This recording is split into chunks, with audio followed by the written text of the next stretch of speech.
Good morning, ladies and gentlemen. The July 12th, 2022 work session of the Anne Arundel County Council is now in session. Thank you for everyone for being here today. We won't be taking testimony, but we will be discussing the bills that will be up in front of the council in our next upcoming meetings. So at this time, let's see. Our first bill is a county executive bill, number 64-22. And so, Mr. Barron, you can come on down. Good morning. It's good to be back in person for a work session. It is nice, isn't it? So 6422, I've got our experts from DPW, Mr. Heiner and Ms. Clooney, and Kelly Kenny from the Office of Law. 6422 deals with the wastewater and water assessments. In 2019, the community of Heritage Harbor petitioned the county to take over their water and sewer lines. Under the code at that time, the council was required to approve individual water and sewer assessment rates that homeowners would pay for the county to take over the system. In 2020, this council approved subsequent bills that allow the county to combine water and sewer assessments. The bill before you would rescind 2319 and instead rely on the combined water sewer assessment under the updated code language, which will allow the project at Heritage Harbor condominium phases 1 through 10 to proceed. We've provided additional background information to the auditor and to you. Our experts here are ready to answer any questions about the specifics of this bill. Any questions from my colleagues? I'll just ask a question. I imagine I could find it in one of the documents you just mentioned, but if one of you happens to know, what is the per resident ballpark that residents will be paying? Ms. Clooney, I think, can help you there. Yes, so Kim Clooney, Department of Public Works. The total for their water and sewer assessments would be $1,962.86 annually. A rate that was voted on previously was $2,370.37. So it's actually, the combined rate is currently $400 less than what they had voted on originally. Okay, oh, that's good news then. Mm-hmm. Okay, thank you. Any other questions? Well, any questions from anyone else? It's a District 6, so. All right, well, thank you very much. I think we're set with that one. Moving on, we have a string of county executive bills to start with today. Our next one is one of our payment in lieu of taxes, our pilot bill, and this one is 65-22. And Mr. Barron, once again, you have the floor on behalf of the administration. Thank you, Madam Chair. I got a couple of folks who will join me from ACDS and Finance. We've got a couple of bills in front of you, 65, 66, 67, 68, and 69. I'll talk a little bit broadly about pilots, but I won't repeat it, but this applies for all of them, and then we'll speak specifically to each one, because each pilot has been looked at and analyzed individually. The state property tax code, as you all know, allows local jurisdiction to exempt rental housing developments providing housing for limited income households from property tax and instead make a payment in lieu of taxes or pilot agreement in order to financially support these projects.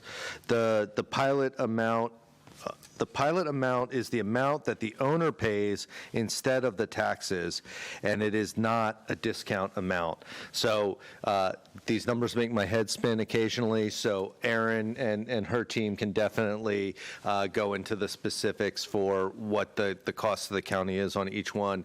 And just as a matter of note, we met with Madam Auditor and members of her team several weeks ago and have provided all the relevant documentation. I know we've had some good, healthy back and forth about the specifics for each one.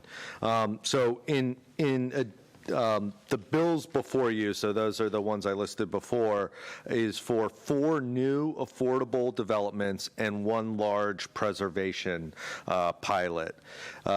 There is an intense need, as we all know, for affordable units in the county, and we'll talk a little bit more about the benefit to our residents for each of these pilots as they come up.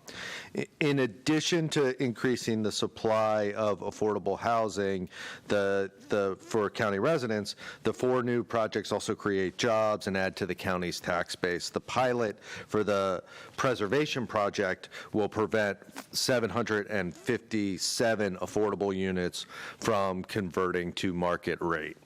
As I mentioned, each of these projects were individually analyzed. The recommendation for the pilot amounts for each development was determined to be necessary to allow the project to carry additional debt to make the project financially feasible. On average, the projects are serving households with incomes below 50% of the area median income, with all units restricted to households with incomes at or below 60% of the area median income. And some of the units will serve folks with much greater need. For a household of 3, just for example, 50% of the area median income, you'll hear the experts call it AMI, is approximately $52,000 per year. One of these projects does have a couple of market rate units included in the development. Altogether, these pilots will help construct and preserve a total of 1,163 units of affordable housing in our county. I'll give you a little bit of specifics right now on 6522. This is Eagle Park Vista and Eagle Park Village. This is located in Jessup in Councilwoman Lacey's district. The project demonstrated a financial need for $150 per unit payment in lieu of taxes. And on the 2 portions of the projects, the pilot will allow for the creation of 72 units affordable for older adults and 48 units that will be for families. All rents will be set at rates affordable to households earning 60% of AMI and below for 40 years. Happy to answer any questions on that individual one. Happy to move through the rest if we want to pause here, or don't want to pause here. Could you I'll just ask one question. I think you answered. I just wanted to ask you to repeat it. What was the number of new units, and the total preserved I got was 1163, but the number of new units? I think it's 406. I don't think I actually said that number, so Okay. You did not miss it. Okay, thank you very much. Any questions about this pilot? All right, seeing none, why don't you go ahead and go on to 6622? So 6622 is Blue Oaks at North Odenton. This is in Odenton in Council District 4. Again, the project demonstrated a financial need for a $250 per unit pilot for one portion of the project, and a $440 per unit pilot for another portion of the project. As you all know, as we've talked about these kind of developments, they are incredibly complicated to make the math work. They are often eligible for certain state tax credits. They call them LIHTC, Low-income housing tax credit. Low-income housing tax credit. This project in particular qualified for the 4 and the 9% tax credit, which is why the pilot is bifurcated at 2 different levels. Happy to answer any questions on 6622. Go ahead, Ms. Fiedler. Thank you, Madam Chair. Amanda Fiedler, District 5.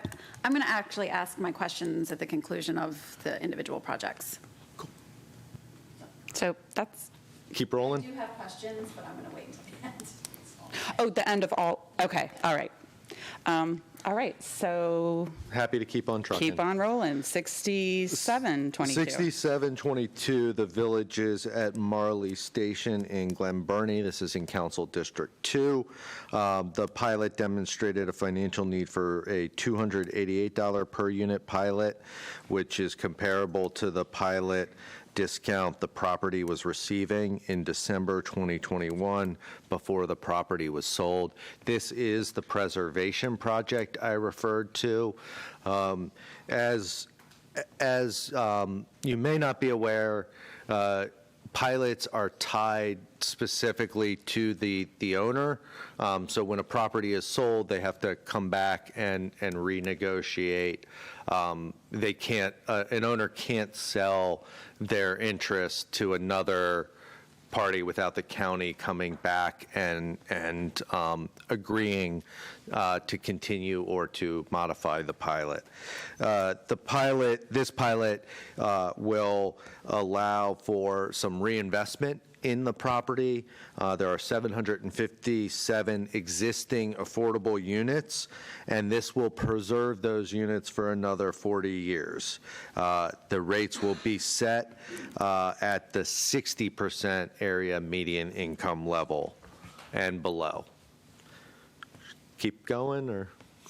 I think go ahead and keep going. 6822, the village at Little Patuxent, that's in Council District 4. This is a $310 per unit pilot. The pilot will allow for the development of 78 units for our elderly population, and it'll be set at 60% AMI. It is located in the Wa Chapel commercial area, so it's a walkable area, and as it's age restricted, it will help benefit our seniors in need of affordable housing. And then I'll go to our last one in the package before you. This is in Annapolis in Council District 6. It's the Willows at Forest Drive. It is demonstrated a financial need for a 200 per unit pilot on the county portions of the taxes. As Madam Chair, you know, this is in the city limits. I believe they are, and Aaron will confirm, also working on a pilot with the city of Annapolis. And this will allow the development of 58 new affordable units for families, and all rents will be set at that 60% level.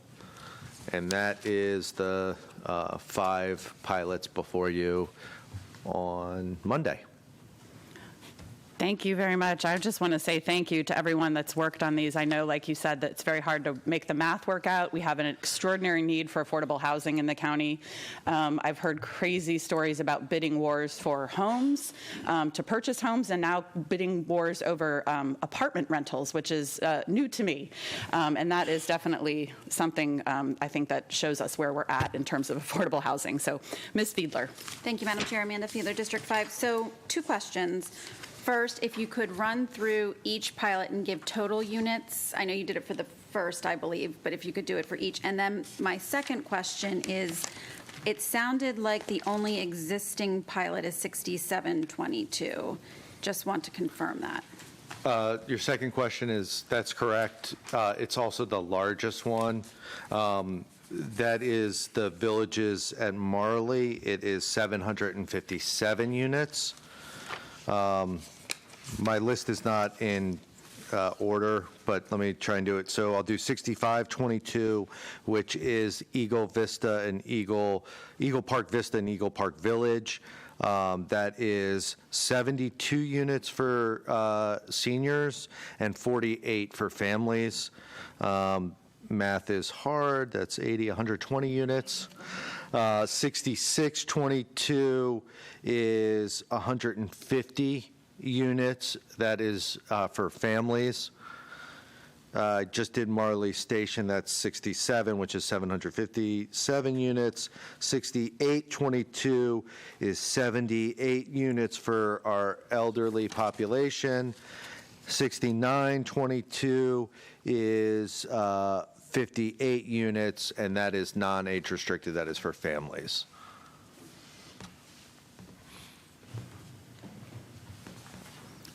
Any additional questions before we move on?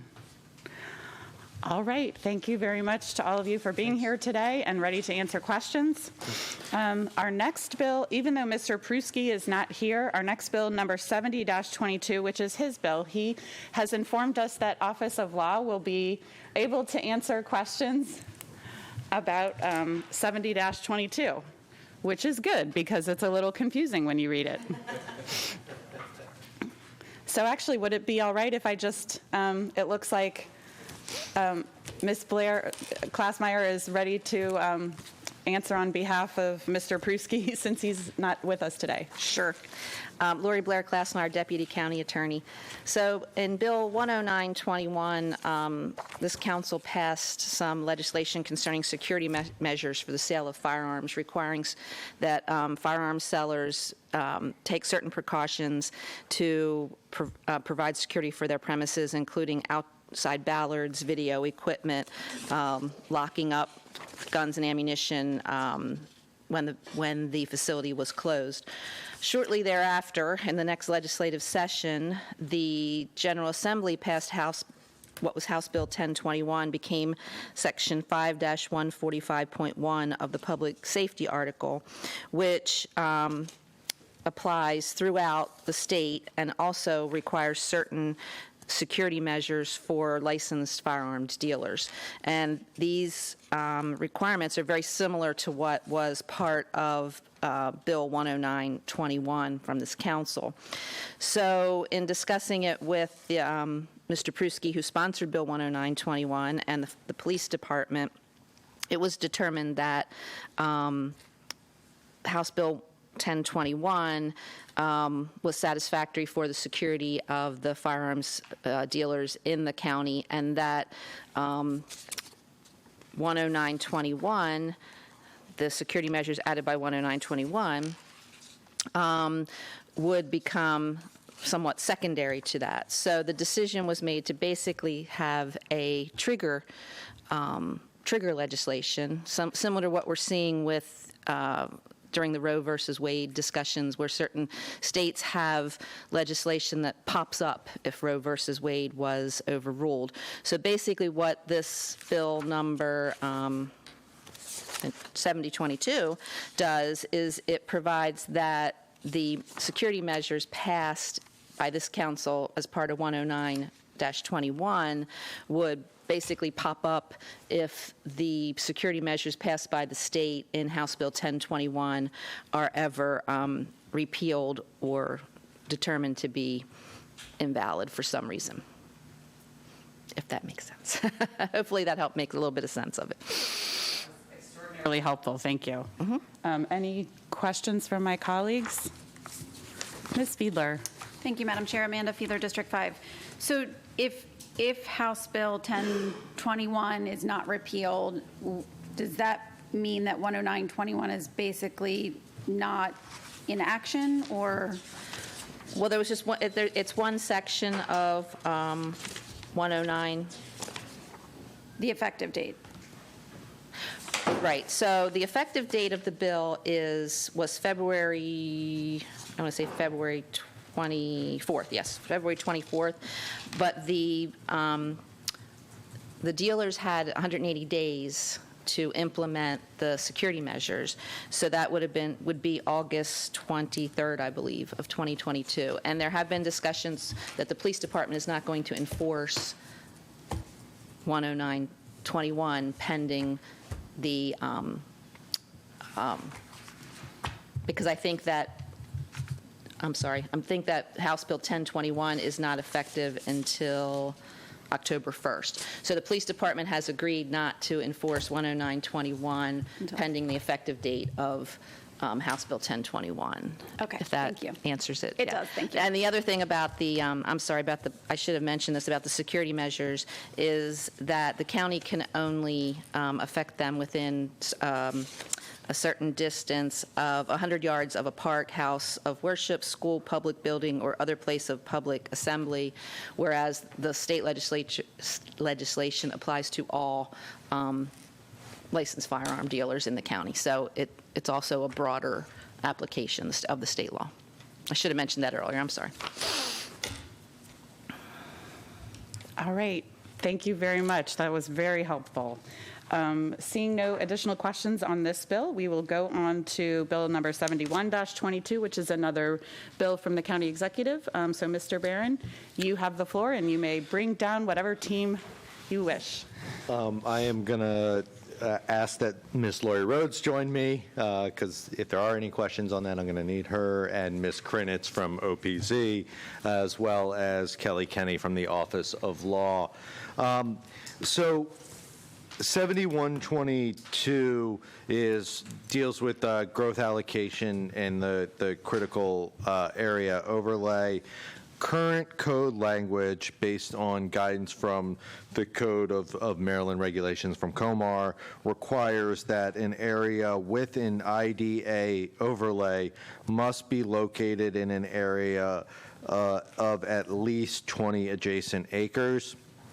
As a result, there are a number of existing commercial uses that were designated as LDA, even though from a development and coverage standpoint, they meet the standards of an IDA designated property. If you think this is confusing, I'm already confused, so I'm going to, all of the properties, as these properties attempt to improve and redevelopment and redevelop, which usually brings in environmental and a community benefit, many are prevented to do so, prevented from doing so due to the coverage limitations of the LDA designation. This bill will allow these properties to pursue a change in designation from LDA to IDA through the growth allocation process minus the 20-acre area adjacency standard. If you have questions, I'm sure I do, please direct them at Lori Rhodes and Ms. Krinitz. Ms. Fiedler. Thank you, Madam Chair. Amanda Fiedler, District 5. Trying to figure out how to word this. So if a property in this area were to be redeveloped, there wouldn't be an ability to develop beyond the lot impervious surface of the existing. Okay. This is a complicated one. So you have several, just to try to explain a little bit better, there are a number of commercial uses or marinas that are kind of isolated because they didn't meet the 20-acre adjacency. So they could be completely covered in lot coverage, parking, whatever, but they were still given an LDA designation because they didn't meet that 20-acre adjacency. If they were to come in to try to redevelop, they'd be subject to the 10% reduction in their coverage overage, which would make it very difficult. Yep. This allows them to go through a process. If they meet all the conditions of that growth allocation process, they could change their designation to IDA that would be more reflective of their existing conditions, and then they'd be able to modernize or improve the already existing use. That was a great example. Thank you. Ms. Hare.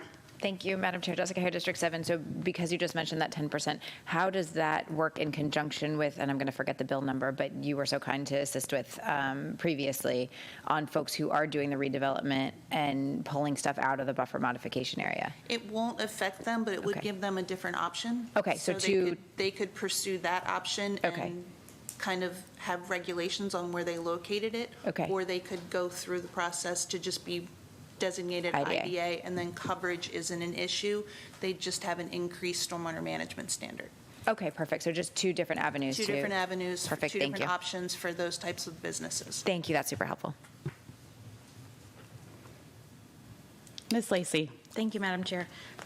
Can we go back to a little bit of the background, because those of us who don't have any of this in our district, I'm trying to remember, what is IDA? I mean, I'm sure, I know it's defined somewhere, but can someone tell me? It's an intense development area.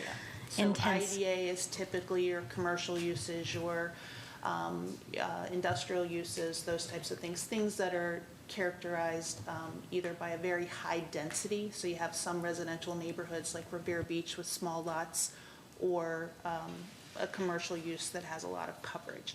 LDA is a limited development area, so it does have coverage limitations. So if you're an existing business and your entire lot is covered, you're kind of starting at a deficit if you're trying to do something to improve that property. Covered with impervious surface or Parking buildings lots, or yeah, anything? The Okay. actual structure, those types of things. So I don't know if any of you are familiar with Galesville. A good example are those three little businesses on the left-hand side when you go in. They're, they were designated LDA because everything else around them was LDA. So if they were to come in, some of you may have small marinas in your districts or things like that that are isolated, surrounded by neighborhoods, and they're completely covered with gravel or parking, and they were designated LDA because they were not adjacent to any other IDA. This would allow them another way to redevelop. So to put the pieces together, in this bill, we were talking about RCA, LDA, and IDA. Are all three going to be existing post this bill, or is one of them gone away? No, they all continue to be existing, but what this Okay. allows a property owner to do if they meet certain conditions is change their designation from one to the other. Okay, perfect. Thank you. Yes, and also keep in mind that the Critical Area Commission would have to approve this, and I'm a commissioner on the Critical Area Commission. And generally, when these growth allocations occur, it's based on the characteristics when they were first mapped. So, of course, RCA being the most restrictive of the three designations, when these critical area designations were mapped, they looked at the area, the density, and all of that, and determined what had the most sensitive areas would be RCA and the density. And that's kind of how it corresponds with the land use and the natural features to determine those three classifications. Madam Chair, if I may just say, Ms. Rhodes is probably our favorite critical area commissioner.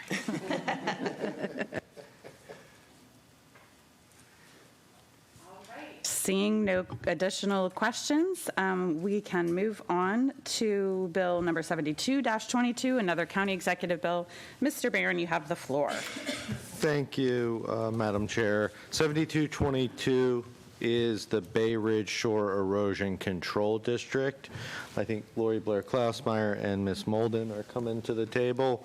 7222 modifies the Bay Ridge Shore Erosion Control District to include a project to replace, construct, repair, and maintain bulkhead improvements on the shoreline of the community-owned property over at 80 East Lake Drive in Annapolis. This is in Councilwoman Ravian's district. If you're familiar with that area, it's quite low to the water line. Specifically, the community is seeking to protect the community clubhouse grounds, and parking lot by containing the erosion threat to the shoreline abutting those grounds and improvements. The modification has been approved by the petition of at least 75% of the owners of the properties in the existing district. Our experts are happy to answer any specific questions, and I believe we provided all the relevant background material to our team over at the auditor's office. I just have one question. Is the 75% made up of all of the residents, or do residents have to be somehow become part of that district? Lori Blair Klausmeyer, Deputy County Attorney. The boundaries of the district are defined in the petition that they signed. And that has been the recognized boundaries of the district going back many, many years. So it's 75% of those properties, and those are the properties that will be taxed. Okay, great, thank you. All right, moving right along. Our next bill, thank you very much for being here. Our next bill, 73-22, is Ms. Fiedler's bill. So Ms. Fiedler, you have the floor. Thank you, Madam Chair. Amanda Fiedler, District 5. So cluster legislation is something that I've brought forward before, and I think there's some confusion or uncertainty on exactly what cluster development is. So I thought I'd give a crack at trying to explain to folks. So if Madam Secretary could please put up the first cluster example. So in a standard subdivision development, whether it be R1, R2, R3, or I'm sorry, R5, what would typically happen is a developer would plot the individual lots to the extent possible, considering natural features, and that typically yields a net number that is less than the gross. Here is a cluster subdivision that has been done in our county, and you can see that there is a lot of open space and preserved area where there could potentially be lots. And this subdivision was clustered together using smaller lot sizes and just a variety of shapes to really preserve but still get closer to the density that they would like had they not had the ability to cluster these lots together. And you'll see that open space, there's a higher yield than required, as is the active recreation area. Next example, please. This is a similar example, different design, but this speaks to the ability to be flexible with lot design and lot size in order to preserve more space. And you'll see again in this example that the open space area, what is required versus what is provided, is greater, as is the active recreation area. And again, that comes from being able to cluster the lots together using different designs and lot sizes. Before we move on to the next example, the impetus for the cluster legislation is that in the past, specifically in District 5, cluster development has been used as not intended. And while we've done, this administration has, with the Office of Planning and Zoning, really prohibited the modifications that have taken place in the past, there is still that window of opportunity in the future. So it was very important to me to make sure that we kind of chip away, even though the larger bill earlier this year didn't really get very far. I wanted to take the basics of that bill, the skeleton, if you will, that are the two important parts that I think would help for this council and future Office of Planning and Zoning staff to really understand what cluster should be used for. I will show you now in the next example the bad example, as I call it, of what cluster should not be. This is a cluster development in the 5th District. As you will see, there's forest conservation in the above center. You would think that that was planned out with this cluster development. However, that is part of the forest conservation of the above community that is not circled. The cluster development in this example is circled, and you will see that there is little to no preservation, not a lot of natural features involved, and the backyards of some of the properties are butted up to a very high trafficked road. So I went back to the Office of Law and I said, these are the good examples. This is a bad example. Tell me the easiest way without prohibiting modifications to address this. And that is how I came up with the lot design criteria, adding that a cluster development shall include landscape screening and buffer areas sufficient with along adjacent roads, excluding local roads. And then the definition is expanded and put in Article 17 with the added language about lot design, preserving and protecting natural features, conserving forest, open space, passive and active recreation. Basically, everything that cluster is supposed to be is in that definition now. So a very minimal bill. compared to the 11-page bill introduced prior, and happy to answer any questions. This can be a cluster to explain. I'll jump in with a question. You may not be able to answer this since this was, I don't know when you said this was, but how did that last example even qualify as a cluster? So my understanding from that example was there was a modification on the buffer, and there was a modification on the preservation and open space that was approved.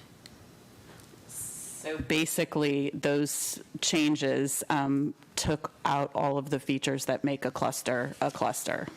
Correct. And Okay. if you remember in the original bill, I did have language that prohibited modifications to open space, recreation areas. That was the reason for that. But I Okay. understand there's flexibility that is needed in some scenarios. So, it's a difficult area to try to prohibit. But if the buffer is there, then you wouldn't have what you have in the lower portion of that development. And if there is a clear definition that says this is cluster and these are the things that you should see, that doesn't exist there, therefore it's not cluster. Okay. Thank you. Ms. Pickard. Thank you, Madam Chair. So my question really is just, what is a sufficient buffer, and who determines that? Lori Rhodes, Deputy Chief Administrative Officer for Land Use. It would definitely be the reviewers in planning and zoning. What this bill will do is bolster the definition so they can understand first what the intent of a cluster subdivision is, and then as they look at the lot design criteria, it should, sufficient is subjective, but if you look at the definition and also what the expectation is not to result in a cluster development as was shown on the exhibit. There should be some landscaping adjacent to those roadways to really fit the intent of a cluster subdivision.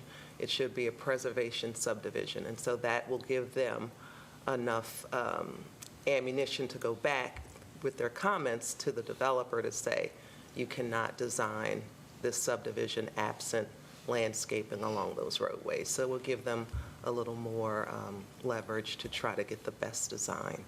That's what this bill attempts to do. So when we use landscaping, that's different than defining any sort of setbacks or anything like that. So when we talk about like the landscape manual, it's not gonna come out that they're gonna put their fast-growing evergreens as a buffer, but now a reviewer says, well, actually, I want that plus 20 more feet of Right. small forest. Of course, the reviewers are going to still have to stick to the bulk regulations for cluster and what it would require, in addition to what the lot design criteria would require to ensure that they have some sufficient landscaping, because in that exhibit that was shown, it was totally absent along the roadway, which is not conducive to a cluster development. Yeah. Because I've met with a lot of Councilwoman Fiedler's constituents, and I surely understand their concerns with some of those developments. So hopefully this bill will assist in that effort for lot design. Ms. Lacey. Thank you, Madam Chair. If Councilwoman Fiedler, I think I was a little bit confused on that third one. The area that you have circled, I think you said that it was not consistent, or it wasn't of consistent character with the area to the north of what's circled. Is that right? What I was explaining is that the forested area in the top, almost center of the picture, that forest conservation is not part of the cluster development that I have circled. It's actually part of the development above the single-family homes that are not circled. So when you look at that blue circled area, and there is no forest conservation, and there is really no tree cover at all, that goes against the very idea of cluster, to cluster homes together in a way that preserves natural features and environmental aspects. There is none of that.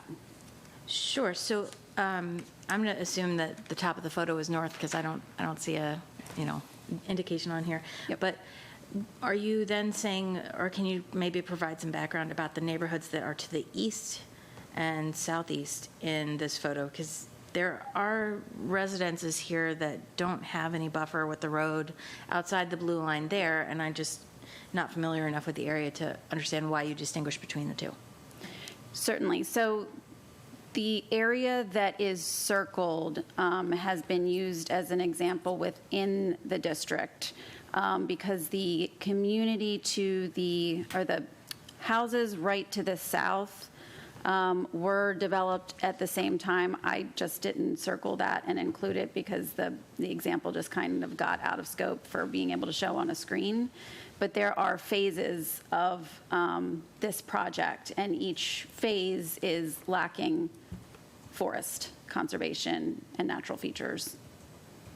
And then the part that's all the way to the right-hand side, or the east side, is that also part of, so it looks like it's maybe a different development? It is a different development. Do you know what that one was developed under?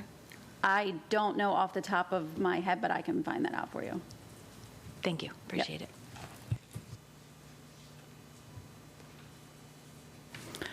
All right, seeing no additional questions, thank you very much for helping us understand this bill. And next, we have another bill from Ms. Fiedler, 7522.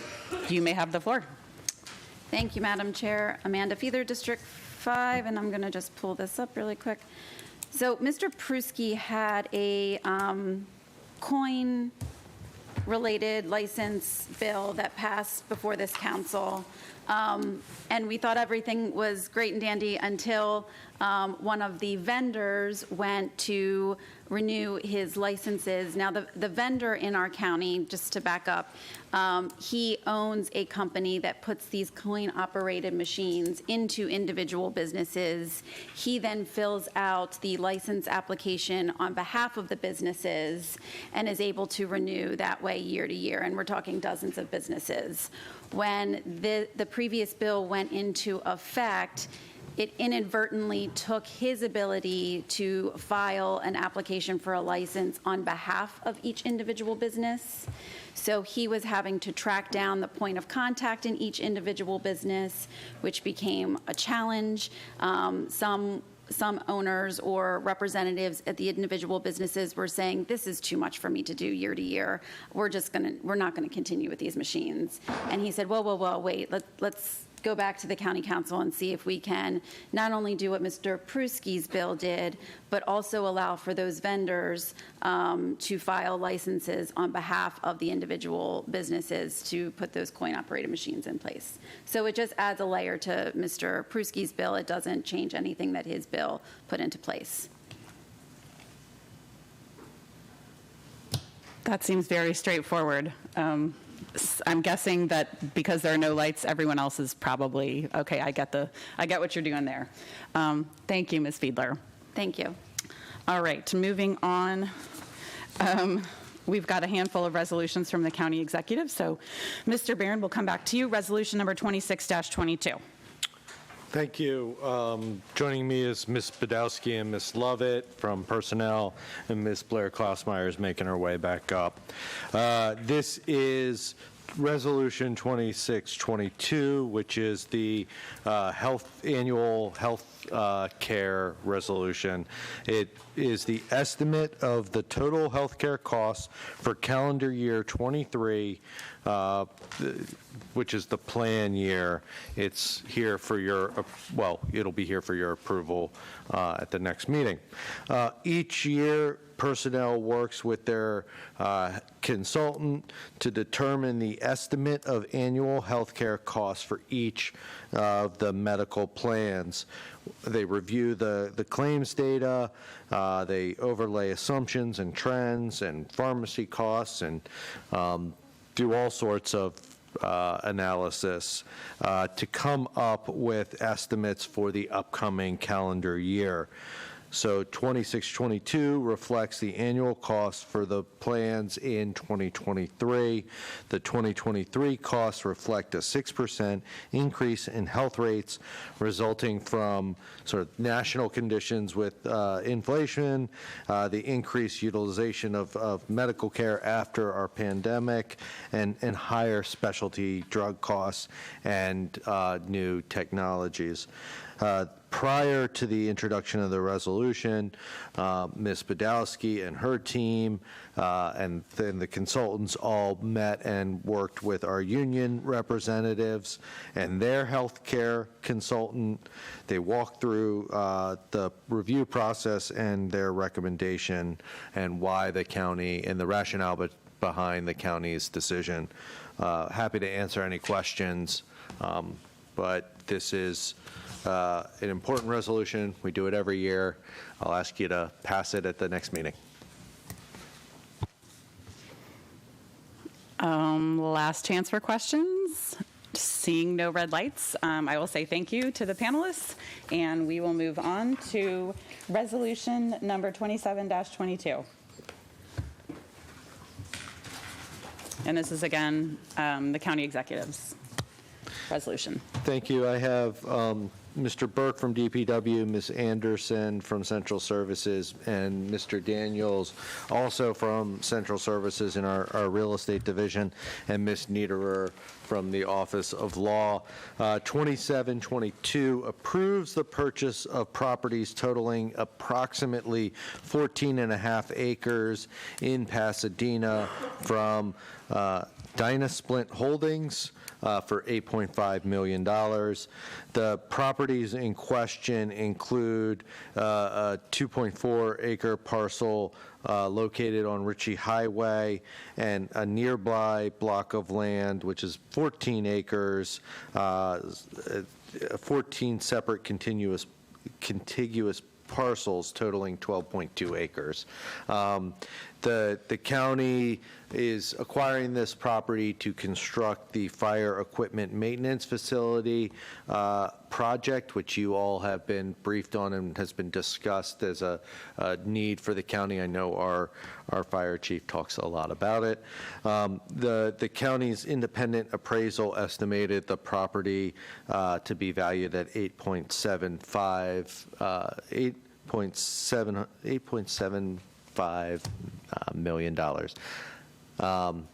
So happy to answer any questions, but the acquisition of this property right off of Ritchie Highway will help us maintain our fire service fleet. So if you've all driven down Ritchie Highway, you know exactly where this is.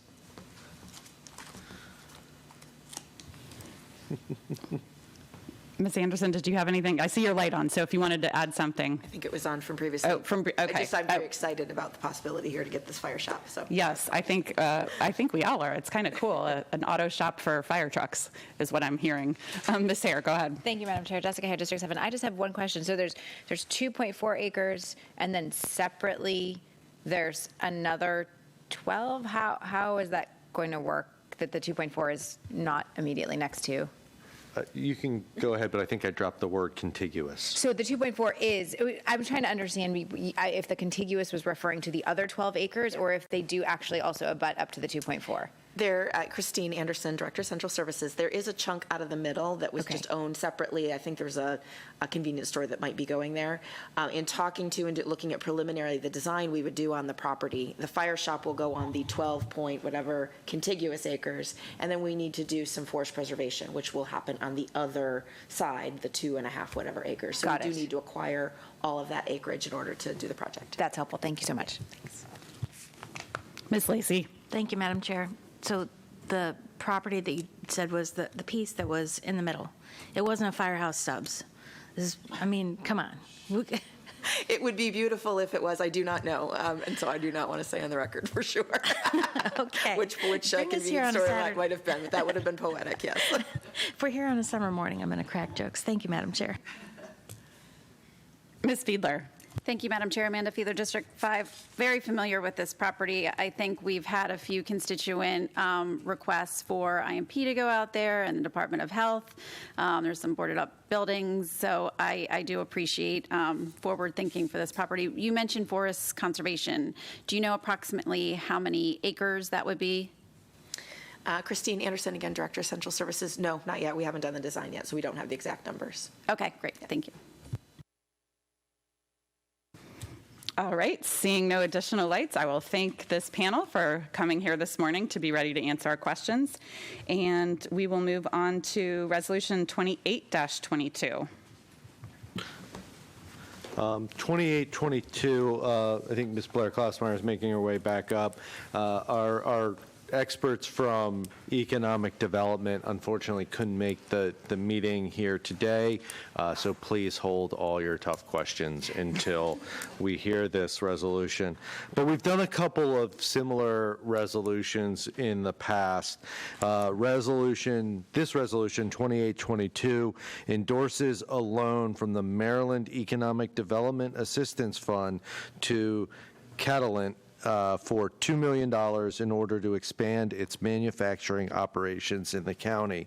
They are a global leader in pharmacy, biotech, and consumer health fields.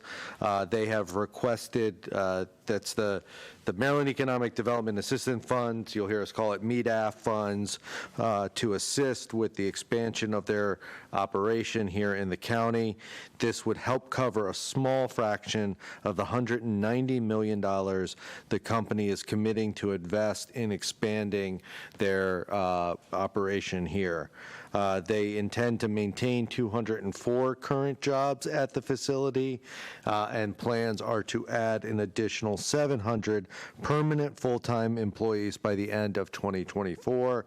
While this resolution does not spend any county dollars, the Department of Commerce does require a 10% county match for funds distributed through MEDAF.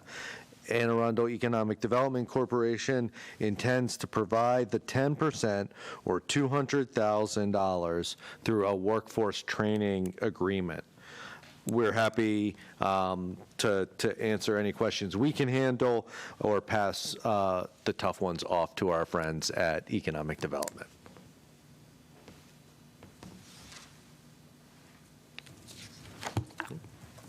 Again, no red lights, so I think we got a handle on this one and probably are good to go with it.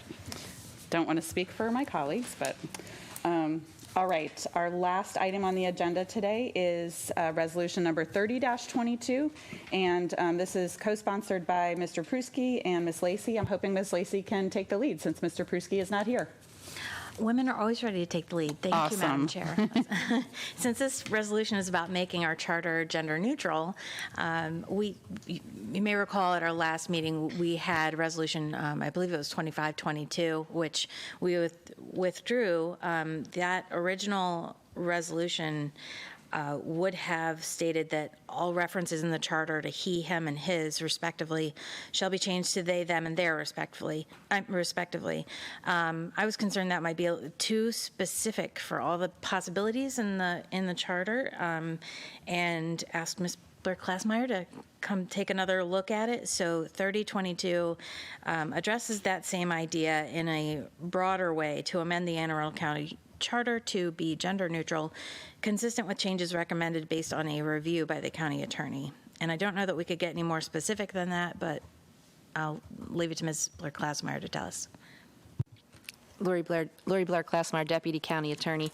So if you'll see by the attachment to the legislative summary here that if you were to take the charter and go through and make all of the changes, you would have a many, many, many page charter amendment piece of legislation. So basically, we felt that this was kind of the easiest way. The he, him doesn't really work, just replacing that because of the different ways it appears in the charter.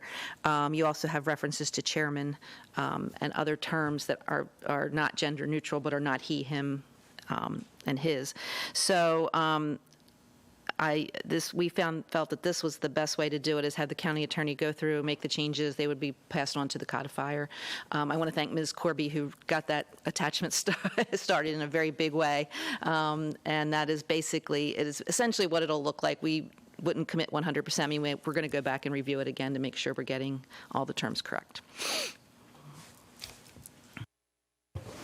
I'll just say thank you. I'm certainly not losing any sleep over being called councilman or chairman, but it's just nice to be a little more inclusive in the language. So I really appreciate this. And I'll just add in, I'm sorry, we did a look at the code itself a couple years ago. I believe that was all cleaned up in the recodification way back in 2005. It was made, the code is gender neutral. It's just the charter that kind of remains out there, so. All right, seeing no additional questions or comments, I'll just close by saying thank you to everyone for being here today. It's nice to be back in the chambers for our work session, and we will see you all at 7 p.m. on Monday, July 18th, right here for our final meeting before our August recess. Have a lovely day.